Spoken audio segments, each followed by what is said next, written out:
ہماری تو توجہ یہ ہے کہ یہ چہرے کے میل کچیل نکلیں، بدن کی میل کچیل دور ہو، ہمارے کپڑے بڑے ستھرے ہونے چاہیے۔ ہمارا تو دھیان اپنے ظاہر پہ نا، لیکن اہل اللہ کا دھیان باطن پہ ہوتا ہے۔ صوفیہ فرماتے ہیں کہ اندر صاف کرو۔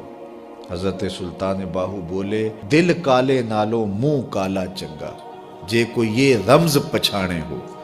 اگر یہ رمز سمجھ میں آ گئی کہ منہ کالا ہو تو کوئی نہیں، دل کالا نہیں ہونا چاہیے۔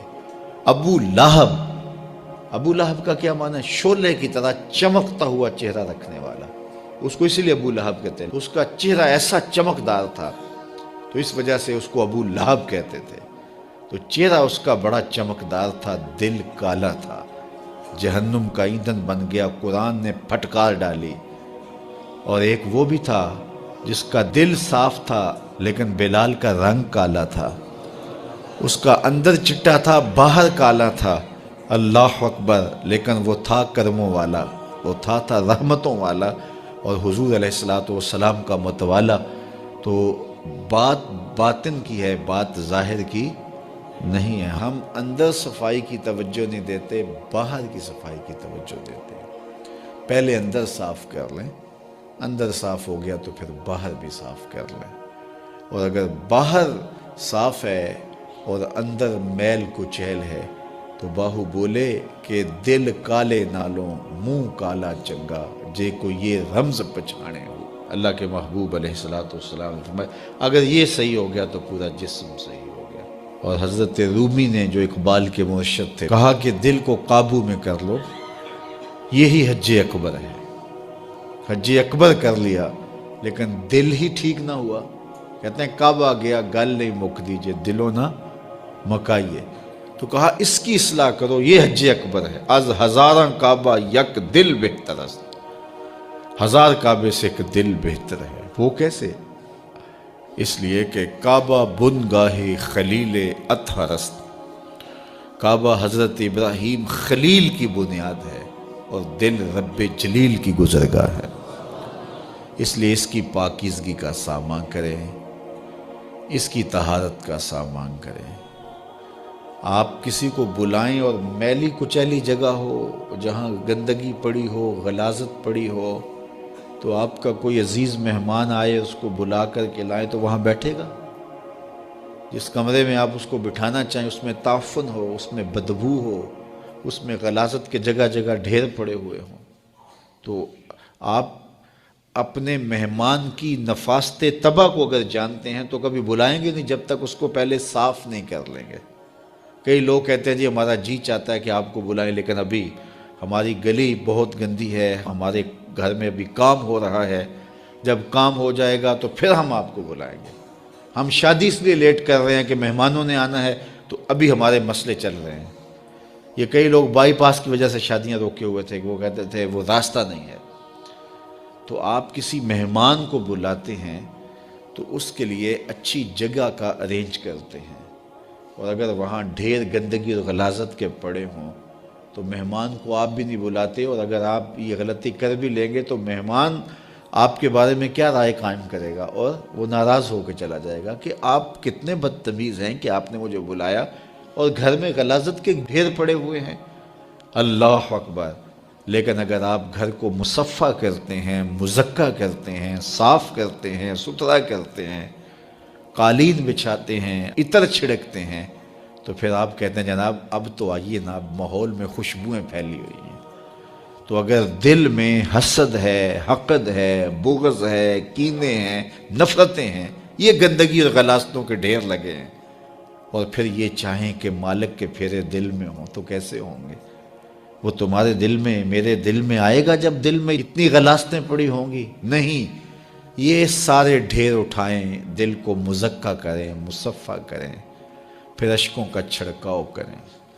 اللہ اکبر! پھر پیار کے مخملی قالین ڈالیں۔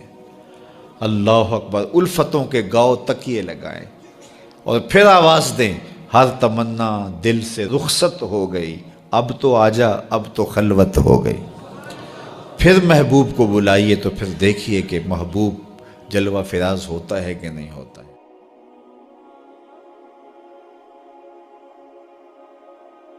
مصر کے اندر حضرت موسیٰ علیہ السلام نے ایک کبتی کو تھپڑ مار دیا تھا، قرآن مجید کے دامن میں یہ واقعہ موجود ہے۔ تو آپ کی جلالت اور آپ کے زور کی تاب نہ لاتے ہوئے وہ وہیں ڈھیر ہو گیا اور اس کی موت واقع ہو گئی۔ تو مصر کے حالات کشیدہ ہو گئے اور حضرت موسیٰ علیہ السلام کو مصر چھوڑنا پڑا۔ تو وہ شہر مدین کی جانب جا رہے تھے کہ راستے کے اندر ایک کنواں تھا، وہاں کچھ لوگ اپنے جانوروں کو پانی پلا رہے تھے۔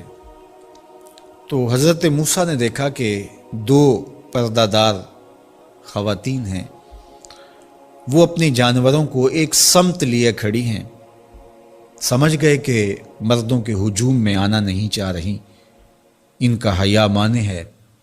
تو آگے بڑھے اور ان کے جانور ہانکے اور ان کو سیراب کیا اور پھر ان کی جانب ہانک دیے۔ وہ واپس گئیں اور اپنے والد بزرگوار سے کہا کہ ایک سال نوجوان جس کی آنکھوں میں شرم و حیا تھا، اس نے ہمارے ساتھ یہ مہربانی کی۔ تو ان کے والد گرامی نے کہا کہ جاؤ اس کو بلا کے لاؤ۔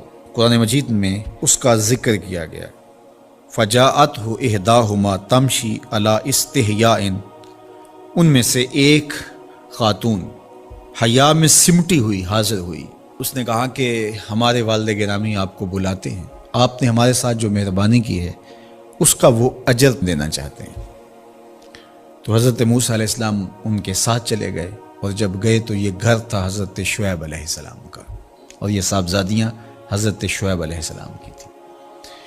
تو اس خاتون کا شرم و حیا کے ماحول میں حضرت موسیٰ علیہ السلام کو یہ کہنا اور چل کے اس انداز سے آنا، قرآن نے اس کی حکایت بیان کی ہے۔ تو خدا کو پسند ہے کوئی خاتون حیا کے ماحول میں آئے تو اللہ اس کی آمد کو اور اس کے آنے کو قرآن کا عنوان بنا دیتا ہے، اور قرآن کی حکایت بنا دیتا ہے کہ جو خاتون حیا کے جوہر کی مالکہ ہو وہ اللہ کو کتنی اچھی لگتی ہے۔ اللہ اکبر۔ حضرت نبی اکرم صلی اللہ علیہ وآلہ وسلم کا فرمان حیا کے حوالے سے، الحیاء من الایمان، حیا ایمان سے ہے۔ تو جتنے بھی ایماندار لوگ ہیں وہ پھر حیا کے جوہر سے مزین ہوں گے، مالا مال ہوں گے۔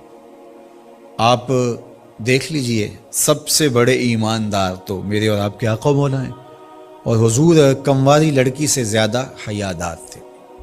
باقی حضور کے اصحاب دیکھ لیجئے، ان کا حیا، اور حضور کی ازواج مطہرات کا حیا دیکھیے۔ ام المومنین حضرت عائشہ رضی اللہ تعالی عنہا فرماتی ہیں کہ حضور کا جب وصال ہوا اور حضور میرے حجرے میں دفن ہوئے، تو میں جب حضور کی قبر انور پہ جاتی تو معمولی چادر اوڑھ کے چلی جاتی، اس خیال سے کہ میرے شوہر ہیں۔ پھر حضرت ابو بکر صدیق رضی اللہ تعالیٰ عنہ کا وصال ہوا تو وہ بھی ساتھ دفن ہو گئے، تو میں پھر بھی اسی حالت میں جاتی اور میں سوچتی کہ ایک میرا شوہر ہے اور دوسرا میرا والد ہے۔ کہا پھر حضرت عمر رضی اللہ تعالیٰ عنہ کا انتقال ہوا اور وہ بھی ساتھ مدفون ہوئے۔ تو حضرت ام المومنین فرماتی ہیں کہ اب جب میں جاتی تو میرا جانے کا انداز مختلف تھا۔ فواللہ ما دخلت الا وانا مشدودۃ علی ثیابی حیاء من عمر۔ کہا اب جب بھی میں جاتی تو خوب اوڑھنی اوڑھ کے اور چادر لے کے جاتی، مجھے عمر سے حیا آتی۔ یہ ام المومنین کا انداز زندگی ہے۔ مخدرات اسلام کو اس سے سیکھنا چاہیے۔ جو قبر میں دفن ہیں ان سے بھی یہ حیا کریں، جو مومنوں کی ماں بھی لگتی ہیں۔ اور آج یہ دلائل دیے جائیں کہ پردہ تو جناب دل کا ہوتا ہے، چہرے کا پردہ تو نہیں ہے۔ باقی کسی کو اپنی آنکھ میں شرم پیدا کرنی چاہیے۔ عورت کو کیا ضرورت ہے کہ وہ اپنے آپ کو ڈھانپ کے رکھے؟ اب ام المومنین کا عمل یہ ہے کہ فرماتی ہیں کہ میں اپنے آپ کو خوب سمیٹ کے جاتی حیاء من عمر۔ عمر قبر میں ہیں لیکن ام المومنین فرماتی ہیں مجھے پھر بھی حیا آتی۔ اور حضرت سیدہ طیبہ طاہرہ حضرت فاطمہ تو زہرا رضی اللہ تعالی عنہا نے کہا کہ عورت کے لیے بہترین پردہ یہ ہے کہ اس کو کوئی غیر مرد نہ دیکھے اور وہ غیر مرد کو نہ دیکھے۔ تو جب یہ ہمارا دین ہمیں سکھاتا ہے اور حیا کا یہ سبق دیتا ہے، بڑوں سے حیا کرنے کی تلقین کی گئی، اللہ سے حیا کرنے کی، اس کے رسول سے حیا کرنے کی تلقین کی گئی۔ صحابہ فرماتے ہیں بعض اوقات ہم کچھ پوچھنا چاہتے ہوتے تھے اور حضور کے حیا کی وجہ سے ہم ایک عرصہ تک وہ بات نہیں پوچھ پاتے تھے۔ آج دادا کے سامنے بچے جس طرح بات کرتے ہیں اور جس طرح بچوں سے حیا کا جوہر ختم ہو گیا ہے اور اس کو وہ تہذیب نو کا کرشمہ سمجھتے ہیں اور جدید دور کی کرامت سمجھتے ہیں، یہ دور جدید کی کرامت نہیں ہے، یہ جاہلیت ہے۔ بڑوں کا احترام اور بڑوں کی عزت یہ زندگی کا جب